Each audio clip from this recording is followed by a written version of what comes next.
আসসালামু আলাইকুম, সুস্বাগতম সবাইকে। আমাদের মাদ্রাসার মাহফিলের মাঠ আমরা পরিষ্কার পরিচ্ছন্নতার কাজ করতেছি। আমাদের সংগঠনের সকল সদস্য এখন এই মুহূর্তে এখানে আছে। এ হচ্ছে সবাই ঝাড়ু দিচ্ছে, ওইদিকে কেউ রং লাগাচ্ছে, আর ওইদিকে কেউ আবার রাস্তা ঠিক করতেছে। এ হচ্ছে আমাদের মসজিদটা, এ হচ্ছে আমাদের মাদ্রাসার মাঠটা। আমি আপনাদেরকে দেখাচ্ছি আমাদের মাদ্রাসা এবং প্রতিষ্ঠান মিসবাহ দারুল উলুম নুরানি মাদ্রাসা। এ হচ্ছে মাদ্রাসার অজুখানাতে ভিতরে রং করা হচ্ছে, কাজ করা হচ্ছে। আর এ হচ্ছে আমাদের সদস্যবৃন্দুরা সবাই মাদ্রাসার পরিষ্কার পরিচ্ছন্নতার কাজ করতেছে।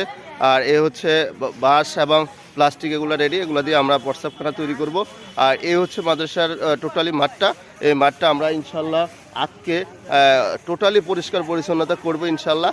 আপনারা আমাদের জন্য দোয়া করবেন যেন আমাদের মাহফিলটা সাকসেস হয়, আমাদের মাহফিলটা সফল হয়, আমাদের মাহফিলটা যেন সুন্দরভাবে আমরা শেষ করতে পারি।